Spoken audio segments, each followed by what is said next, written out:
says, shut up. I'm very quick, so Scott says.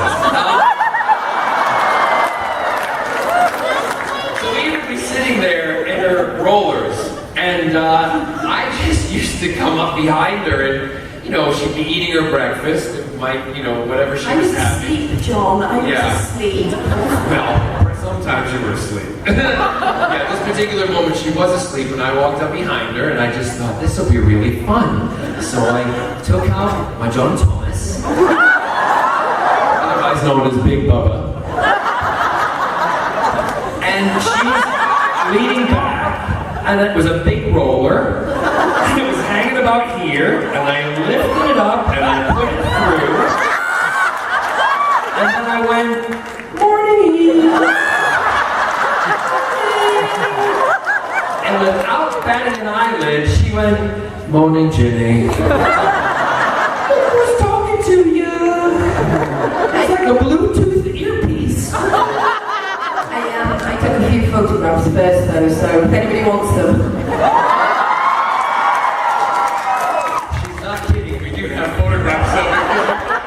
One you were like, quick, take a picture, please, take a picture. I was like, don't be the monkey.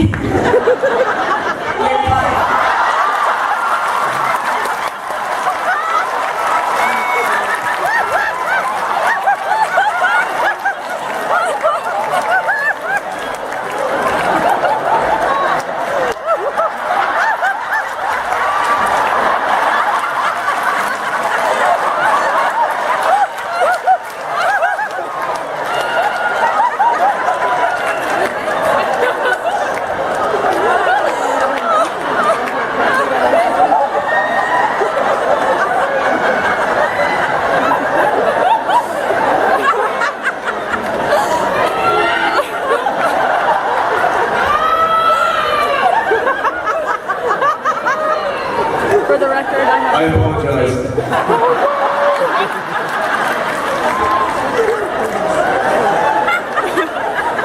I'm so sorry. And this is why I left.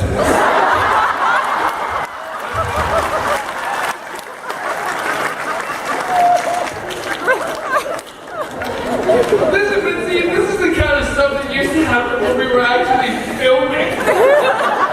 Any other actors or actresses on shows that we've all worked with them, and if anything like that, they're just like, and then they would look at everyone and go, we're gonna have to take them back to makeup, they're crying, we gotta do it all over again. Oh my God, I'm so sorry. Have we answered this question yet?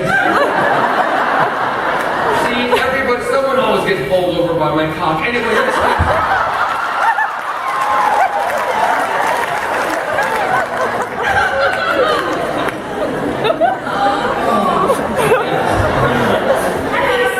Make it end.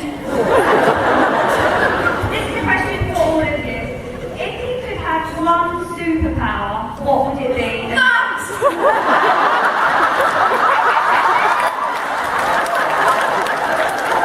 That's not normal. I've never been normal. Please help me.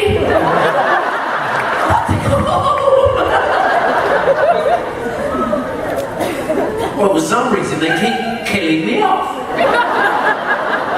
So I think it would have to be regeneration.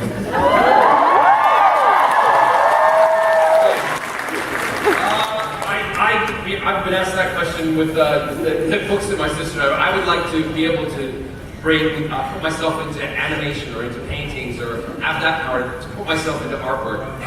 It's kind of basic, but it's not flying, it's not anything like that. Just did.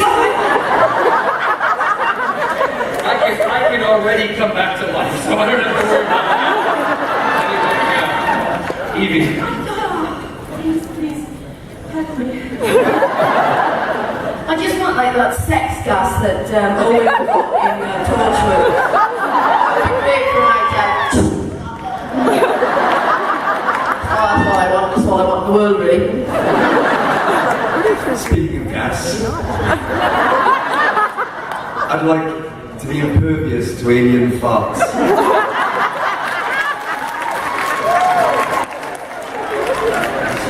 All right, next question. Hello. Hi.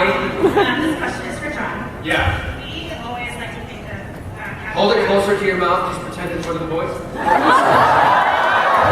Hello. There you go. There you go.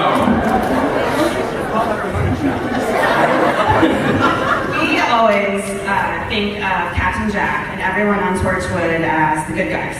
Yes. And when you were here last year, introducing your character on Arrow, Yeah. you explained that he was a dark hero, not Yeah. necessarily evil, Yeah. but more of a dark hero. Both have similarities of sacrificing people they care about to protect the greater good. Yeah. Can you give us some insight about how your camaraderie with your Torchwood coworkers influenced your character development on Arrow? Well,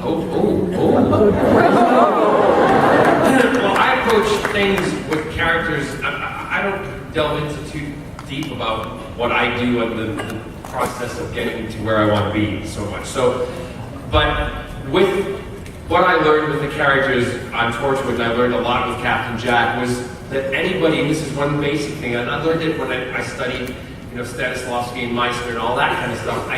It's about love.